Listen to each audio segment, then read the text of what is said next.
I think that we do get the idea that the wolf is a hunter. That kind of goes hand in hand, doesn't it? But is that what the wolf is? Does that how does that relate to him in the wild?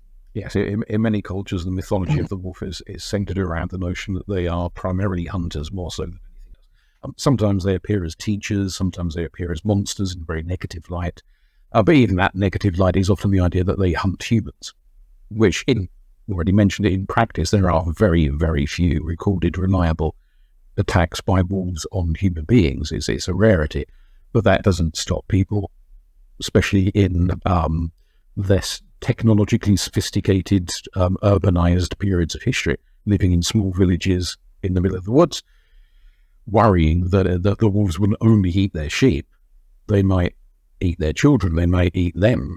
The sort of the origin of Little Red Riding Hood going through the woods and meeting the big bad wolf and so on is rooted in this notion that the wolves are predatory, which obviously they are, not only to goats and deer and sheep and pigs and things, but predatory to humans.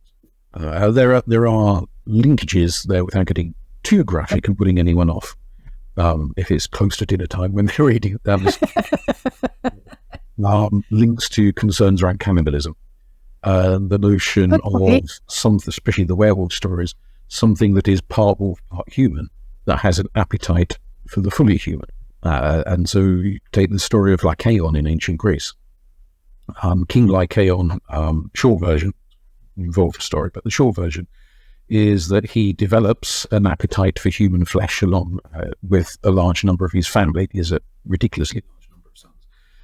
They take to inviting guests in, which is an expected thing in ancient Greece, as in many cultures.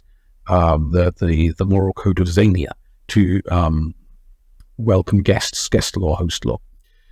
But the key thing of guest law and host law is that you're not meant to eat your guests. This is a no-no. Note to self not to accept any which is how they keep the cannibal cauldron filled, is by eating guests. It would be bad enough if they were eating their own citizens, but the act of eating guests has added information to it. Absolutely. Zeus is one of the deities for whom host law is like a key virtue. So he gets to hear of what's going on, which is interesting because he's not omnipotent. He doesn't automatically know what's going on. He just hears a rumor and then has to go and check, which I think is a nuance between monotheist religions and polytheist religions. The idea of an all-knowing God versus a God who has to go and find out.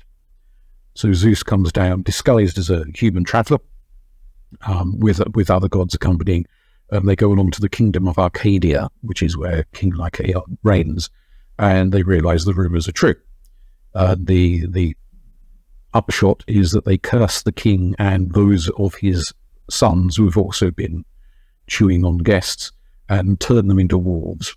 They roam around the hills of Arcadia ever since. Whether they are still alive as in immortal wolves or not, that's not quite clear in the story. But lycanthropy becomes the punishment for cannibalism in Greek myth, and that as a theme crops up in a number of other cultures where one of the ways either to become a werewolf or a kind of a punitive consequence of being a werewolf is that you end up eating other people. And it may go back to periods of history when famine, starvation have been in play, and it resorted maybe more out of desperation than culinary preference, eating anyone who didn't run away quite fast enough.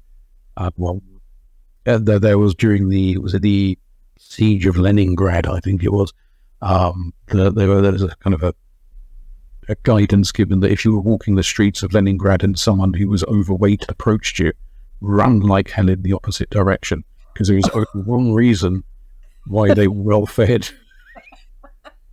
That makes sense. It is quite a reasonable explanation. And obviously some people, if we're thinking serial killers, is not desperation that drives them to cannibalism, it's preference, that they acquire an appetite for it, and it's, maybe humans are a bit like Pringles and Moorish, I don't know. Which is one. never going to eat a Pringle again now. It's enough to put you off. The ritual consumption of flesh, if we hopefully phrase this in a way that doesn't offend any Catholics. I shouldn't imagine there's too many Catholics listening to this, but just in case. The transubstantiation, the consumption of the flesh and blood of Christ during the Mass, is as a concept crops up in other cultures where there is the ritualistic eating of someone who is considered sacred. That could be a sacred animal. It could be the idea that, much as in the Catholic Mass, that maybe wine or mead or whatever is derived from a sacred being, and so you're kind of drinking their blood in drinking the wine or drinking the mead or whatever it may be. That crops up in a lot of cultures. In some parts of the world, it's the exact opposite, where the last thing you would eat is the sacred being. There is a taboo against eating the sacred being, but in other parts of the world, to commune with, to be part of the spirit of the holy being, you eat it.